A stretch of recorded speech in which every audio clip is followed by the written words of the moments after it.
नमस्कार। रेडियो रिमझिम से प्रस्तुत है स्थानीय हालचाल। पहले मुख्य हालचाल।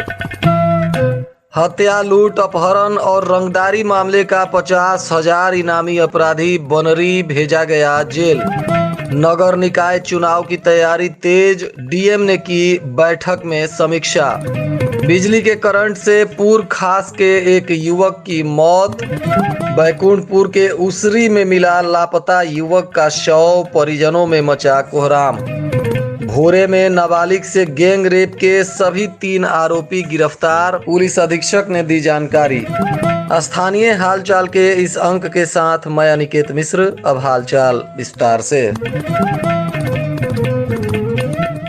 करीब 10 वर्षों से फरार चल रहे नगर थाना क्षेत्र के एक डेरवा का रहने वाला कुख्यात बनरी आज न्यायिक हिरासत में जेल भेज दिया गया। पुलिस अधीक्षक आनंद कुमार ने इस मामले में प्रेस कॉन्फ्रेंस कर बताया कि संजय सिंह उर्फ बनरी पर नगर थाना मांझा और कुचायकोट थाने में लगभग 14 मामले दर्ज हैं। इस आरोपी पर हत्या, लूट, अपहरण और रंगदारी जैसे संगीन मामले दर्ज हैं। इस पर 4 हत्या के मामले दर्ज हैं जिसमें यह फरार चल रहा था। पुलिस अधीक्षक ने बताया कि पिछले वर्ष होमगार्ड के जवान भोला सिंह की हत्या इसके द्वारा गोली मारकर कर दी गई थी। वहीं एक ट्रक ड्राइवर का अपहरण कर इसके द्वारा हत्या किया गया था, उस मामले में भी यह आरोपी है। साथ ही मिंटू सिंह के हत्या का भी यह आरोपी है और नगर थाना क्षेत्र के मुरुगिया के कन्हैया यादव के हत्या का भी मामला इस पर दर्ज है। यह आरोपी मोबाइल नहीं रखता था,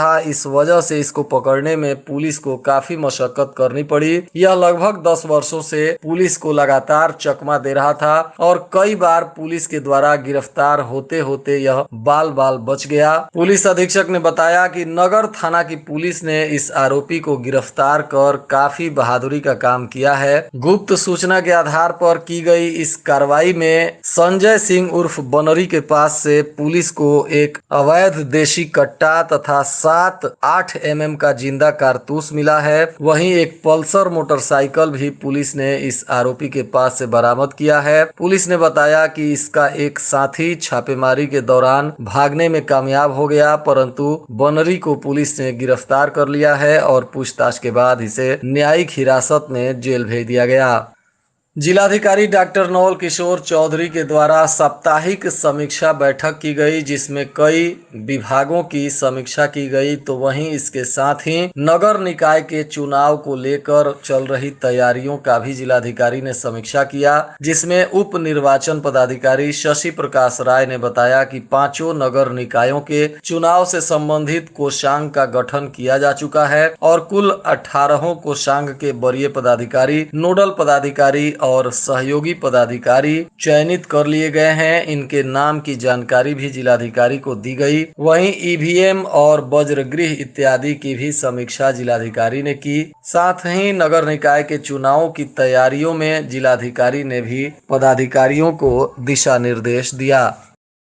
गोपालपुर थाना क्षेत्र के पूर खास गांव में एक मुर्गी फार्म के संचालक की बिजली के करंट लगने से मौत हो गई। प्राप्त जानकारी अनुसार मृतक पूर खास गांव के ही अरविंद राय का 32 वर्षीय पुत्र गोल्डन राय बताया जा रहा है। यह गांव में ही एक मुर्गी फार्म चलाता था और वहीं बिजली के तार में आई गड़बड़ी को ठीक कर रहा था। इसी दौरान करंट के चपेट में आ गया, जिससे मौके पर ही उसकी मौत हो गई। वहीं घटना के बाद परिजनों में कोहराम मच गया है और पुलिस मामले की जांच पड़ताल कर रही है। वहीं बैकुंठपुर थाना क्षेत्र के उसरी गांव में रविवार की देर शाम खेत में एक युवक का शव मिला, जिसके बाद पूरे क्षेत्र में हलचल मच गया और लोगों ने इसकी सूचना पुलिस को दी, तो पुलिस ने शव को कब्जे में लेकर जांच पड़ताल शुरू किया। मृतक स्थानीय गांव का ही रहने वाला मोहन मांझी का पुत्र शिवदेनी मांझी बताया गया। परिजनों के अनुसार एक दिन पहले युवक गायब था और लोगों ने अनहोनी की आशंका जताते हुए पुलिस को जानकारी दी थी। पुलिस मामले की जाँच कर ही रही थी, तब तक उसके घर से महज कुछ ही दूरी पर खेत में युवक का शव मिला। पुलिस ने शव को पोस्टमार्टम कराने के बाद परिजनों को सौंप दिया है और मामले की जांच पड़ताल कर रही है। थावे थाना क्षेत्र के विदेशी टोला गांव में हुए दवा व्यवसायी की हत्या के मामले में भी पुलिस ने जांच पड़ताल शुरू कर दिया है। बताते चले कि रविवार की देर रात को अज्ञात अपराधियों के द्वारा इस हत्याकांड को अंजाम दिया गया है। प्राप्त जानकारी अनुसार थावे थाना क्षेत्र के चीतू टोला गांव के मेहदी हसन की दवा की दुकान हाजी मेडिकल स्टोर के नाम से थावे बस स्टैंड के पास है, जहां उसका दूसरा पुत्र दवा का दुकान चलाता था और रविवार को रात में 8 बजे के आसपास इस दुकान को बंद कर अपने चचेरे भाई अमरुद्दीन आलम की मोटरसाइकिल पर बैठकर मृतक जा रहा था। और जैसे ही थावे गवंदरी मुख्य सड़क पर विदेशी टोला गांव के पास ये लोग पहुंचे तो वहीं एक मोटरसाइकिल पे सवार दो अपराधी आकर पीछे से मोटरसाइकिल में धक्का मार दिए और आगे से घेर लिए, जिसमें उस मोटरसाइकिल पे बैठा एक व्यक्ति अपना चेहरा ढका हुआ था, जिसने उतरकर पिस्टल से इमरान आलम को गोली मार दी। और मारने के बाद मोटरसाइकिल से अपराधी रिखई टोला गांव होते हुए जगमलवा के तरफ भाग गए, जिसके बाद स्थानीय लोगों ने इन अपराधियों को पीछा करने का भी प्रयास किया, लेकिन अंधेरे का लाभ उठाकर अपराधी भागने में कामयाब हो गए। वहीं मृतक इमरान आलम के परिजनों में कोहराम मच गया और बहुत सारे लोग घटना स्थल पर इकट्ठे हो गए। इसकी सूचना पुलिस को दी गई तो पुलिस ने शव को कब्जे में लेकर मामले की जांच पड़ताल शुरू कर दी है। हाल ही में हुए भोरे में एक नाबालिग लड़की से गैंग रेप मामले का पुलिस ने उद्भेदन कर दिया है। इस मामले में शामिल सभी 3 आरोपियों को पुलिस ने गिरफ्तार कर लिया है। इनमें से 2 बालिग हैं तथा एक नाबालिग आरोपी है, जिसको बाल सुधार गृह में भेजने के लिए न्यायालय के समक्ष प्रस्तुत किया गया है। वहीं 2 बालिग आरोपियों से पुलिस पूछताछ कर रही है। इन आरोपियों के द्वारा एक 13 वर्षीय बच्ची के साथ खेत में ले जाकर दुष्कर्म किया गया और उसका वीडियो बनाकर वायरल कर दिया गया। वीडियो वायरल होने के बाद ही पुलिस ने इन तीनों पर कार्रवाई की। वहीं इन आरोपियों के पास से जिस मोबाइल से वीडियो बनाकर वायरल किया गया था, उस मोबाइल को भी पुलिस ने बरामद कर लिया है। पुलिस अधीक्षक ने इसकी जानकारी देते हुए बताया कि बरामद मोबाइल को फोरेंसिक टीम के पास जांच के लिए भेज दिया गया है और आरोपियों पर आगे की कानूनी कार्रवाई की जा रही है। जिलाधिकारी डॉक्टर नवल किशोर चौधरी के कार्यालय पर आज जनता दरबार का आयोजन हुआ, जिसमें कई दर्जन लोगों ने अपनी समस्याओं से जिलाधिकारी को अवगत कराया। जिलाधिकारी ने भी लोगों के समस्याओं के निष्पादन के लिए संबंधित विभाग के पदाधिकारियों से बातचीत की। सदर प्रखंड के बसडीला NH 27 पर स्थानीय लोगों के सहयोग से भव्य धर्मशाला का निर्माण तेजी से चल रहा है। इस निर्माण कार्य में जुटे ग्रामीणों ने बताया कि हाईवे के किनारे बन रहे इस धर्मशाला से स्थानीय लोगों के साथ साथ राहगीरों को भी काफी फायदा होगा। इसलिए इस कार्य में जुटे ग्रामीण अजीत प्रसाद, हरिनाथ चौरसिया, दिलीप सोनी और अरविंद मिश्रा ने क्षेत्र के आम जनता और गणमान्य लोगों से अपील किया है कि लोग इस धर्मशाला के निर्माण कार्य में काफी बढ़ चढ़कर हिस्सा लें और अपना सहयोग दें। भोरे थाना क्षेत्र के मलचौर गांव में 2 पक्षों के बीच हुई मारपीट और खूनी संघर्ष में कुल 4 महिलाएं घायल हैं और दोनों पक्षों से पुलिस ने आवेदन लेकर 13 लोगों के खिलाफ प्राथमिकी दर्ज की है और पुलिस मामले की जांच पड़ताल में जुट गई है। बताया जा रहा है कि इस मामले में मलचौर गांव के सुभाष भगत और श्रीकांत कुशवाहा के तरफ से प्राथमिकी दर्ज कराई गई है। इसमें पुलिस ने 13 लोगों को आरोपी बनाकर जाँच पड़ताल शुरू कर दिया है।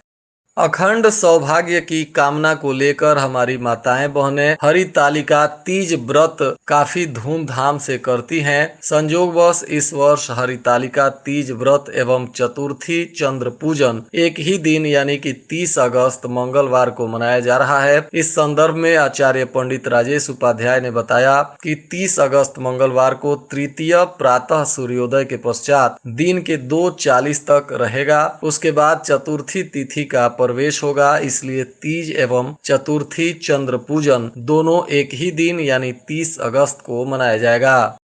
बिहार शिक्षा परियोजना परिषद और यूनिसेफ के सहयोग से Tata institute of social sciences Mumbai की ओर से आयोजित ऑनलाइन कंस्ट्रक्टिव टीचिंग एवं लर्निंग विथ टेक्नोलॉजी कोर्स में जिले के 6 शिक्षकों ने सहभागिता की है। मार्च से मई माह की अवधि में आयोजित 6 सप्ताह के इस ऑनलाइन कोर्स में बिहार के 565 प्रतिभागियों का स्टेट मास्टर ट्रेनर के रूप में पंजीकरण कराया गया था, जिसमें बिहार से 327 प्रतिभागी सफल घोषित किए गए हैं और इसमें से गोपालगंज के 6 शिक्षकों का चयन हुआ है, जिसमें उत्क्रमित मध्य विद्यालय रामनगर के शिक्षक अंजनी कुमार, उच्च विद्यालय बिठुआ के राजीव कुमार मिश्रा और उत्क्रमित मध्य विद्यालय बूढ़ी की प्रियंका पांडे तथा मध्य विद्यालय गोपला मठ के नवनीत कुमार एवं एनपीएस लुहसी के वाजेहुल हक ने सफलता हासिल की है।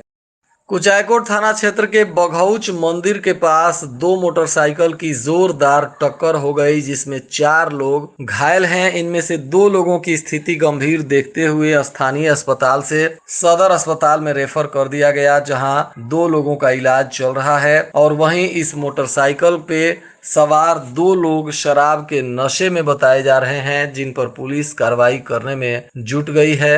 यूरिया नहीं मिलने से विजयीपुर प्रखंड के किसान काफी परेशान बताए जा रहे हैं। किसानों ने कहा कि बारिश होने के बाद से खेतों में यूरिया छींटने के लिए आवश्यकता पड़ती है, परंतु यूरिया की आपूर्ति पर्याप्त मात्रा में नहीं हो पा रही है, जिसके वजह से किसान यूरिया की कालाबाजारी से परेशान हैं और मजबूरी में महंगे दाम पर यूरिया खरीद रहे हैं।